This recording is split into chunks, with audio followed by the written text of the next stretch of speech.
भगवान विष्णु 4 महीने के लिए सोते हैं। देव सोनी एकादशी पे सो गए। अब देव उठनी आएगी ना कार्तिक में, तब बढ़िया चकाचक उठेंगे। 33 कौटी देवता।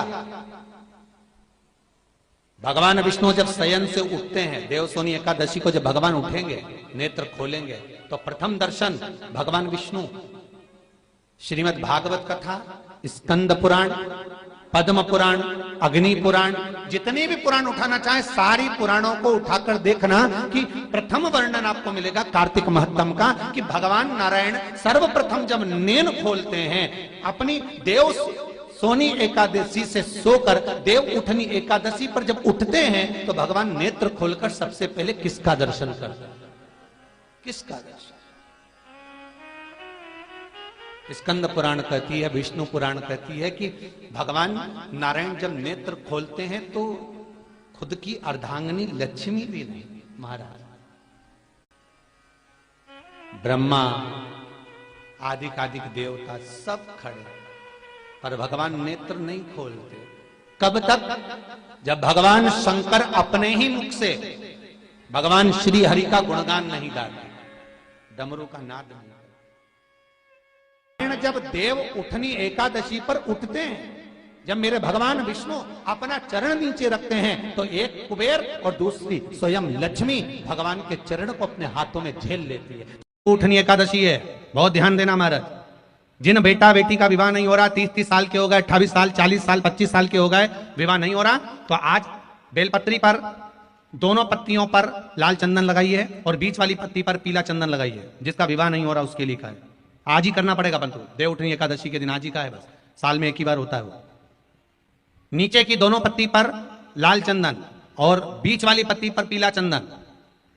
महाराज पीला चंदन लगाने के बाद में जो लाल चंदन है, उस लाल चंदन से 7 बिंदी पीले चंदन वाली पत्ती पर लगवा दीजिए। जिस लड़का लड़की का विवाह नहीं हो रहा उससे लाल चंदन की 7 बिंदी लगवा दीजिए, और लगवाकर जहां पर अशोक सुंदरी का स्थान है वहां पर उस बेलपत्री को उसका नाम और गोत्र बोलकर, जिस व्यक्ति का विवाह नहीं हो रहा, नाम और गोत्र बोलकर आज रात्रि के समय पर या आज शाम के समय पर उस बेलपत्र को देव उठनी आज एकादशी के दिन भगवान शंकर की अशोक सुंदरी की जगह पर चढ़ा दो और बाबा से विनती कर लो, बाबा मेरा मंगल विवाह हो, ऐसा निवेदन कर लो। 3 महीने के अंदर विवाह पक्का, भगवान विवाह पक्का करा ही दे। अशोक सुंदरी वाले वो करना आज ही पड़ेगा देव उठनी एकादशी पर। ये प्रयोग बाकी के दिन का नहीं है, केवल देव उठनी एकादशी का प्रयोग। किसी लड़का और लड़की का विवाह नहीं हो रहा, 30 साल हो गए, 32 साल हो गए, 34 साल हो गए, लड़का लड़की का विवाह ही नहीं हो रहा, बहुत टेंशन है माता पिता। कोई मंगली है, कोई मांगलिक है, संबंध हो ही नहीं रहा, बहुत प्रयास कर रहे हैं। एक प्रयास छोटा सा कर देखिए। 4 दिशा का स्मरण करिए, पूर्व पश्चिम उत्तर दक्षिण। हथेली पर आटे का दीप लगाइए, घी भर लीजिए और 4 बत्ती उसमें अलग अलग रख लीजिए। थोड़ा सा पीला चावल हल्दी में कर उसमें डाल दीजिए। जो लड़का लड़की का विवाह करना उसी के हाथ में देना है। और देव उठनी एकादशी के दिन, जिस दिन देवता उठेंगे, जिस जगह पर तुलसी सालिग्राम का आप पूजन करते हो, गन्ने के नीचे, ईंट के नीचे तुलसी का प्याला रखकर पूजन करते हो, वहां पर भगवान शिव और भगवान नारायण का नाम लेकर उस दिए को दबा दीजिए और वहीं पर हल्दी का तिलक उस लड़का या लड़की का कर दीजिए और उसके हाथ में थोड़ी सी हल्दी लगा दीजिए। महाराज 2.5 महीने 3 महीने तो बहुत हो गए, उस बच्चा और बच्ची का विवाह पक्का हो जाए। आज एकादशी है, देव उठनी भगवान विष्णु की, इसलिए भगवान को सबसे ज्यादा प्रिय है ही क्या? तुलसी का दल। करूंगा मैं आप सबसे महाराज, मान लो कोई व्यापार में अगर तकलीफ हो, कमाई अच्छी नहीं हो रही हो, व्यापार नहीं चल रहा हो, तो निवेदन करूंगा कि किसी के चक्कर में मत पड़ना, कहीं जाकर पूछना मत ही। केवल देव उठनी एकादशी के दिन जो अभी आने वाली है, कार्तिक के महीने में देव उठनी एकादशी, इस दिन एक सिक्का, जब रात्रि को आप तुलसी जी की पूजन करें, ठाकुर जी की पूजन करें, एक सिक्का उसको नीचे रखकर उसको भगवान को विराजमान कर तुलसी माता या सालिग्राम जी को विराजमान कर फिर पूजन करना। सुबह ब्रह्म मुहूर्त में 4 बजे जब आप देवता को उठाएं, वहां पर जब लीपन करें और उठाने जाएं उस गन्ने की झोपड़ी के अंदर, तो वो सिक्के को अपने पल्लू में डालकर हल्दी की कटोरी में भरकर दुकान में, व्यापार में, व्यवसाय में रख दें। अगली एकादशी तक बताना जरूर कि कितना लाभ मिला, कितना कमाया आपने, सूचना जरूर देना हो, बताना जरूर कि कितना प्राप्त हुआ। क्यों?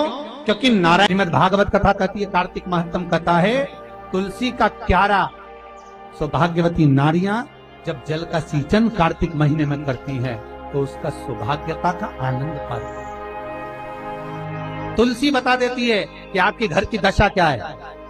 बार बार जल डालने के बाद भी तुलसी सूख रही है, बार बार आप पूजन कर रहे हैं, पाठ कर रहे हैं, तो भी तुलसी के तल सूख रहे हैं। तुलसी बता देगी कि तुम्हारे घर में तकलीफ आने वाली है, कष्ट आने वाला है, सूख रही है। किसी ने जरूर कुछ ना कुछ ऐसा है कि इसमें घर में तकलीफ आई, तुमने लगाया फिर सूखी, फिर लगाया फिर। तुलसा महारानी बता देती है कि कष्ट है। और जिस गमले की तुलसा घेर घमोर हो, फलित तो हो, आनंद में हो, तो उस घर में फिर दुख नहीं आता, समृद्धि खुद बढ़ती चली।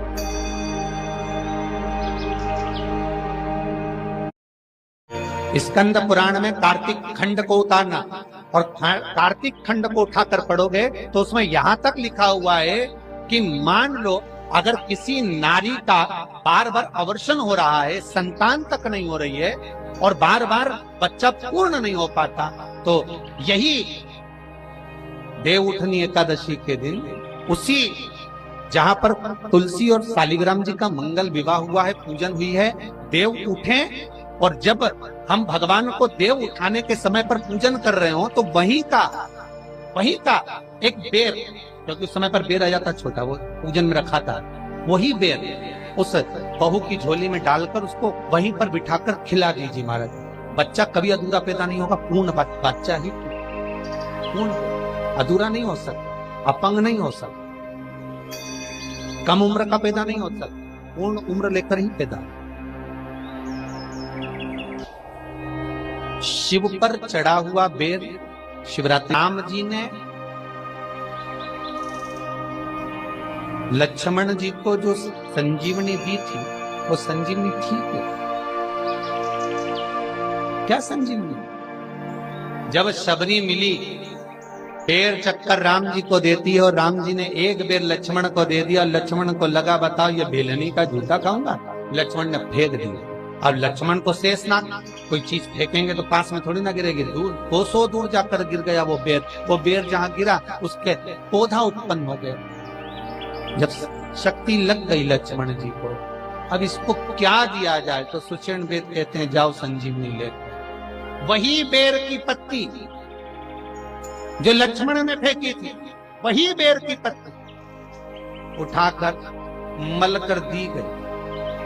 राम जी रोते रोते कह रहे हैं पहले ही खा लेता तो आज जरूरत ही नहीं पड़ती। एकादशी का व्रत कौन कौन देवता करता है? अग्नि पुराण, स्कंद पुराण स्पष्ट कहती है महाराज, भगवान विष्णु से लेकर लक्ष्मी जी ने नारायण से कहा आज एकादशी है, आप व्रत करेंगे?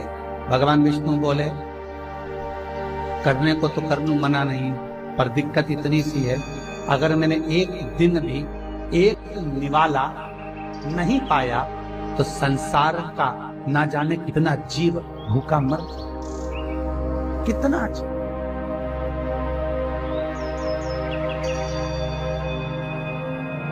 लक्ष्मी जी ने कहा तो मैं व्रत करूं कि ना करूं? नारायण के शब्द सुनिएगा महाराज, स्कंद पुराण, विष्णु पुराण, अग्नि पुराण। नारायण कहते हैं लक्ष्मी तू एकादशी का व्रत कर,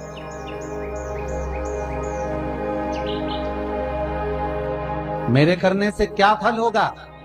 भगवान विष्णु अपनी पटरानी लक्ष्मी से कहते हैं, धर्मपत्नी से कहते हैं लक्ष्मी, नारायण अगर एक क्षण खाया बिना रह जाए तो पृथ्वी पर अनाज उत्पन्न नहीं होता, जमीन पर जो बीज बोया जाता है वो बंजर हो जाता है। अगर नारायण ना खाए तो अन्न का भाग मिलता नहीं है। संसार का लोग जलचर, थलचर, वायुचर सब भूखे मर जाते। और लक्ष्मी अगर तू एकादशी का व्रत करेगी, अगर नहीं करती है तो जितने माताएं, जितने पुण्यवान जीव एकादशी का व्रत कर रहे हैं घर में तू प्रवेश नहीं करेगी। अगर तूने एकादशी का व्रत करा है और संसार का कोई मानव, चाहे जलचर हो, थलचर हो, वायुचर हो, जीव किसी भी तरह से अगर एकादशी का व्रत कर लिया है तो तू कम से कम उस घर में प्रवेश तो कर दे। इसे एकादशी का व्रत करना है।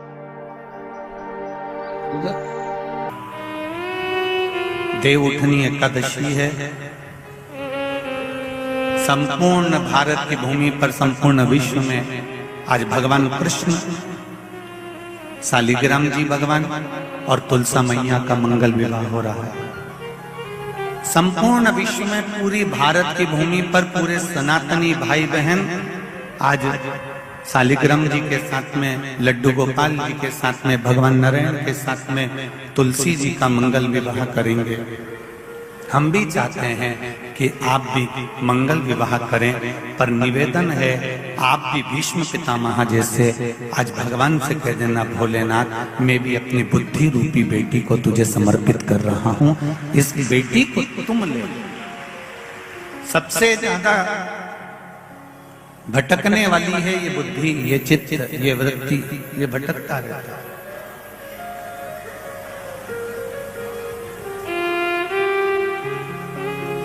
संत, साधु, सन्यासी, तपस्वी, साधक, उपासक भजनों में हमेशा कहते रहते हैं ये मन बड़ा चंचल है, कैसे तेरा भजन करूं, जितना इसे समझाऊं उतना ही मचलता।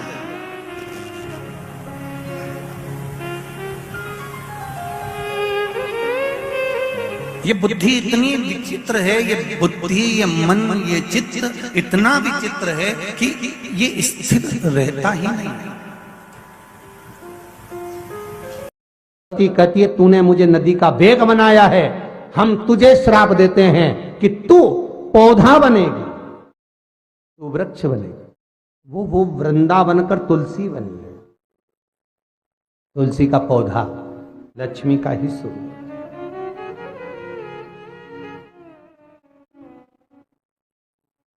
पार्वती जी आ गई। क्या हुआ, क्या ये बताओ, क्या बात है? पार्वती जी, इसने मुझ पर हंसा है। गंगा जी कहती है, सरस्वती कहती है मुझे श्राप दिया है इसने, लक्ष्मी। क्रोध आया। मां पार्वती बोली क्या क्या है ये तुम्हारा विवाद, रुको जरा। आपस में तुमने क्रोध कर कर एक दूसरे को श्राप तो दे दिया, पर भान करो कि कितना कष्ट झेलना पड़ता है। माता पार्वती कहती है 84 लाख योनियों में से 20 लाख योनि है लक्ष्मी वृक्ष और पौधे की। अगर तू पृथ्वी पर जाकर एक बार वृक्ष बन गई तो 20 लाख बार तुझे वृक्ष की ही योनि प्राप्त करना है। तो लक्ष्मी जी ने पार्वती से कहा कि ऐसा कुछ नहीं हो सकता कि जिससे मैं एक बार में 20 लाख योनि से छूट जाऊं, वो क्रम हो सकता है? मान लो 20 लाख योनि से मैं एक बार में छूट जाऊं, ऐसा कुछ हो सकता है? पार्वती जी ने कहा ये तो मैं नहीं बता सकती, ये तो मेरे महादेव ही बता सकते, क्योंकि भगवान शंकर ये कैसे हैं जो कितनी योनियों से किसको मुक्त कर सकते हैं, किसको कब क्या दे सकते हैं, ये शंकर ही जान सकता। आपको पहले भी कहा भगवान विष्णु देंगे तुम्हारे कर्म में जितना लिखा उतना देंगे, ब्रह्मा जी देंगे तुम्हारे भाग्य में जितना लिखा उतना देंगे, महादेव जब देंगे तो कर्म और भाग्य नहीं देखते। उन्होंने देखा कि दुखी शिव जी से करिए, बोले बाबा कृपा करिए, ये लक्ष्मी पर कृपा करो, ये गंगा मैया पर तो आपने करुणा करी है कि ठीक है उसका नाम आपके नाम के साथ आएगा, अस्थियां डलेंगी तो भी तर जाएगी, तो ये लक्ष्मी पर कृपा करो, पौधा बनेगी वो, उसको तुलसी का क्यारा बनना है, उसके बाद उसका वृक्ष का जन्म नहीं होना चाहिए, ऐसी कृपा कर दो, मुझे अच्छा नहीं लगेगा। कार्तिक के महीने में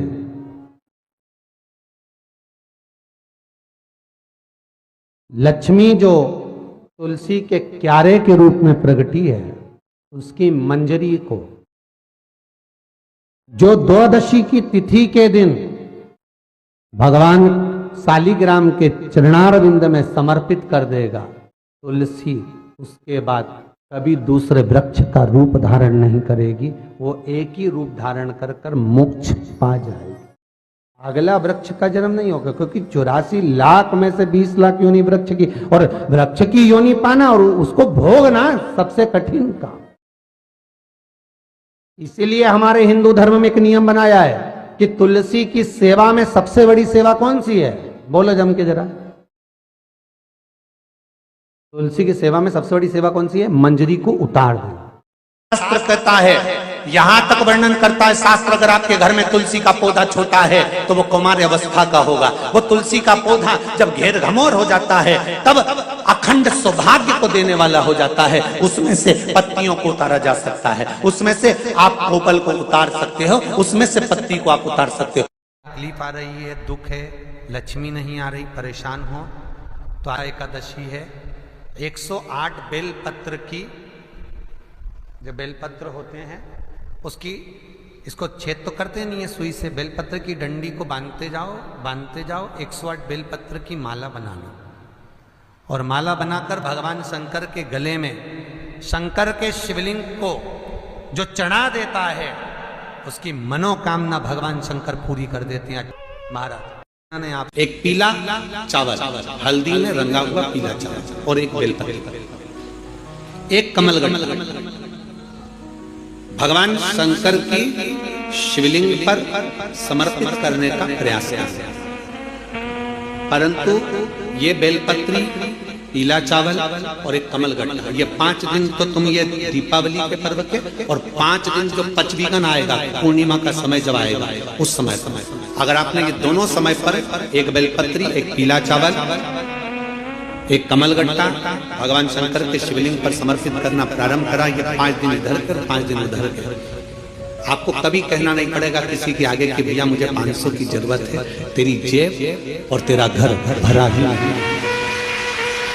खाली नहीं रह सकता। और बाबा से प्रार्थना हम यही करते हैं, हमेशा करते हैं, किसी स्त्री की गोद खाली ना रहे और किसी पुरुष की जेब खाली ना रहे। बाबा भरता जरूर है। एक बेलपत्री, एक पीला हल्दी का चावल, एक दाना चावल, और एक जम के बोलो कमल, एक कमल भगवान शंकर के शिवलिंग को समर्पित करिए। भगवान शंकर के शिवलिंग को समर्पित। जब देव उठनी एकादशी पर उठते हैं, जब मेरे भगवान विष्णु अपना चरण नीचे रखते हैं, तो एक कुबेर और दूसरी स्वयं लक्ष्मी भगवान के चरण को अपने हाथों में झेल लेती है। तो जिस स्थान पर आप देवता को उठा रहे हो, जिस स्थान पर आप भगवान की आराधना कर रहे हो, जिस स्थान पर आप भगवान को जगाने का प्रयास कर रहे हो, वहां आप अगर लक्ष्मी को विराजमान कर देंगे तो नारायण का चरण और लक्ष्मी दोनों कुबेर के साथ हमें प्राप्त हो सकते।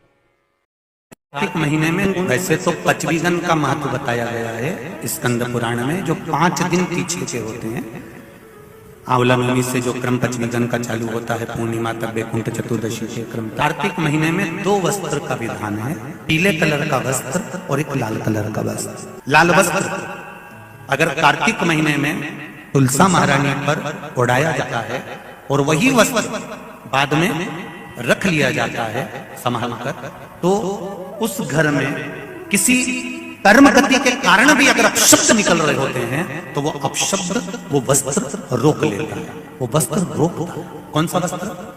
लाल वस्त्र, पीला वस्त्र। इन 5 दिन में अगर तुलसा महारानी को चढ़ाया जाता है और उसको रखा जाता है, तो जिस नारी के गर्भ से संतान नहीं भी हो रही होती है, उसके कक्ष में अगर वो वस्त्र कुछ दिन तक रखा रहता है तो ये निश्चित आती है कि गर्भ ठहरता जरूर है। ये पीले वस्त्र की और लाल वस्त्र की महत्वता कार्तिक महीने में। अब कई माताएं कहती हैं कि हमारे पास में लाल वस्त्र नहीं है, हमारे पास में इतना नहीं है, तो लाल कलर का लच्छा भी तो आता है, नाड़ा। बोलो आता है कि नहीं आता? लाल तुम्हारे घर में सिलाई करने का लाल कलर का धागा तो होगा ना कि नहीं होगा? लाल कलर का लच्छा तो होगा, नहीं होगा सफेद कलर का धागा तो होगा, उसको कंकु में लाल कर